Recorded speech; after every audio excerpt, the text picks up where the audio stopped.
Alright guys, welcome back to VALORANT News. The Game Changers World Championship is over. Shopify Rebellion take the victory in a remarkable series of events. Loads of other storylines to dive into today, though lots of reaction to the victory as well and what this potentially means for Game Changers going forwards. Hit the like button if you enjoy. Subscribe if you're new as always, I would greatly appreciate it. Just quickly, this is Drift, the new TDM map they're bringing to the game as well. So just, a few little insights on what this might potentially be looking like. Actually does look like a lot of fun, this one. Kind of similar vibes to some of the other maps we've seen recently, to be fair. There's this little zip wire as well across the middle of the map, which is kind of funny to look at. We've also got to talk about, though, the conclusion to the Riot 1 tournament in Japan that Na'Vi effectively won. Now, again, as I said yesterday, I thought there must be some sort of playoffs here, I thought there'd be more to it, but I think they just did the same thing as last year where they were just matches played. So as Arde says, great event, thank you Riot for the amazing event and location, best fans in esports in Japan. So, awesome stuff. I know that everyone was there, it was great, and it was good to see how it concluded. Shame really that Ye wasn't able to attend. I think that would have made it a very important tournament to watch and to see how things would go. These were the final results. I mean, they just played 6 best of ones, and that was the tournament. It's like, come on, give me more than this, give me a grand finals or give me something so, someone actually walks away with a victory. But in the end, that wasn't really how it is. Basically just show matches. At the end of the day, though, Na'Vi dominated this. They destroyed Bleed 13-7, but of course that was Bleed's first game without Ye. Bleed eventually did get some degree of revenge by beating DFM, but everybody beat DFM because they were not good at Detonation Gaming this weekend. And Na'Vi effectively won the final, I guess, because going into this, they were both 2-0. So it kind of worked out that this final game that was played was between both 2-0 teams. Been nice if it was a best of 3, but they played a best of 1 here on Binds. The Na'Vi won 13-3. So, that was pretty comfortable. Angel actually, didn't quite top frag, but had the most, or highest rating at least, and highest, nearly highest ACS over Zybad from Na'Vi. But, so they're looking very good, it's got to be said. Like, they turned up to this tournament, weren't even close. I mean, look at this. They lost 13 rounds total over the 3 best of 3s or best of 1s that they played, plus 26 round differential. Zeta went 2-1. Bleed were even in round differential 1 and 2. So, I think with Ye, we would have seen where that team could potentially have been. Would they have been, would they have beaten Zeta? You'd think they probably would have done after that crazy overtime. How competitive might they have been with Na'Vi in the first time if they'd have played with Ye? So, we'll see, I guess we'll have to see over time. It's a shame that Ye wasn't able to attend. But Na'Vi are definitely starting out this season as they mean to go on. Now that Ardis is back in that roster, of course, they'll be looking to replicate some of the success they had on FPX a couple of years ago and see if they can potentially mix things up with Fnatic, at least locally. And here's Angel having a good time after it concluded. So, yeah, kind of a shame that there wasn't some sort of playoffs or whatever, but it is what it is. Quickly as well, on the tournament in Seoul, it begins tomorrow morning, my time, and it's going to be, it's going to be very early morning if you're in the US, and then, it's Japan time. So you guys can figure it out, I guess, from there with your respective time zones. So here's Zelsis getting ready to go.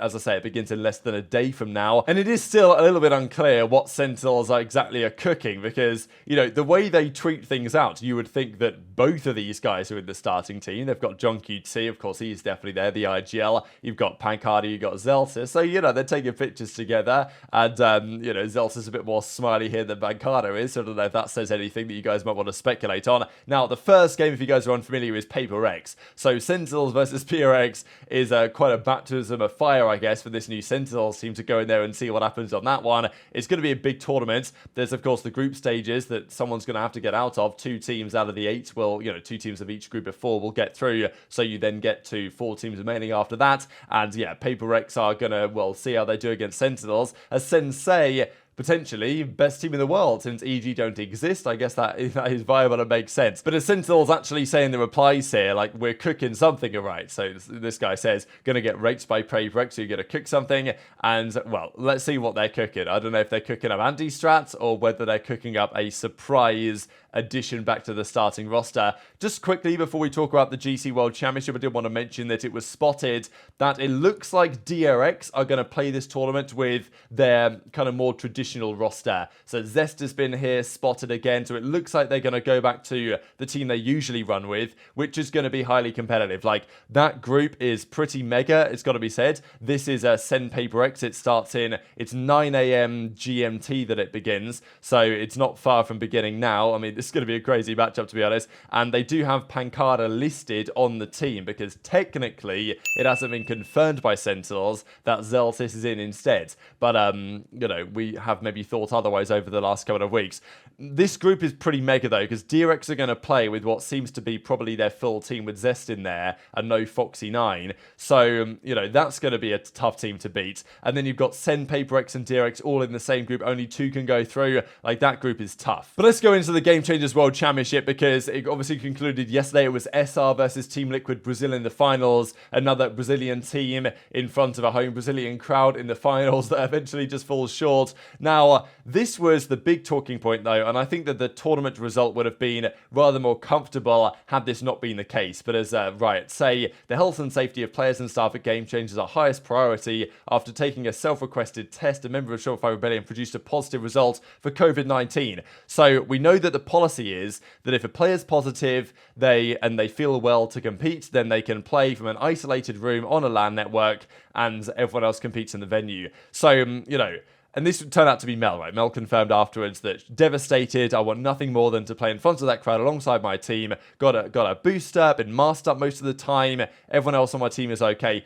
I do wonder what you guys think about how long this policy should be maintained, because totally get it after when LANs first came back. But at this point, if Mel was ill with something else, then she would, probably still be able to play on the main stage if she chose to do so. Whereas for this, she has to be isolated in her own room. I just wonder, is this ever going to end from Riot's side? Are they ever going to change the policy on this to such an extent that the players always have to play in like an isolated facility off the stage? Because I just don't think it's a great look for the tournament or for anyone involved, really. And I get the necessity of this a couple of years ago, but I feel like eventually this policy has to change, no? I mean, they can't do this for the next 10 years of VALORANT, I would think. But, who knows? Maybe they have a different perception on this. But of course, it was frustrating for Mel, massively so. She was forced to compete away from her team, and of course as the IGL, that's the worst possible scenario, really, right? You want to be there with your team, and so they had to big time lock in, and that's exactly what they did. It was an entertaining series. I mean, the first couple of maps were really back and forth here. Floor just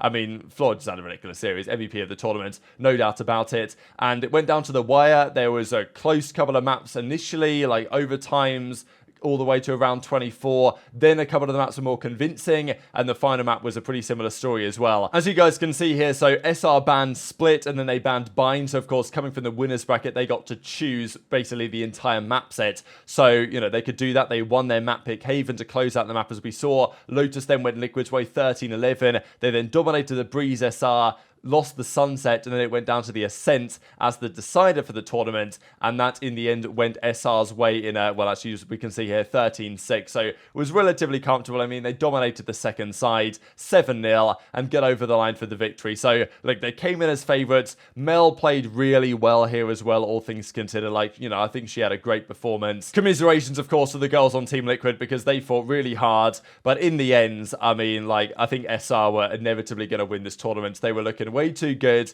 The talent on this team is mega. Floor dropped 112 kills, and this is the most kills by quite some margin in a best of 5 grand finals. The previous record, I guess, was held by Demon 1. Didn't he have 101 maybe in the grand finals of champions? And Floor drops 112. So, kind of absurd.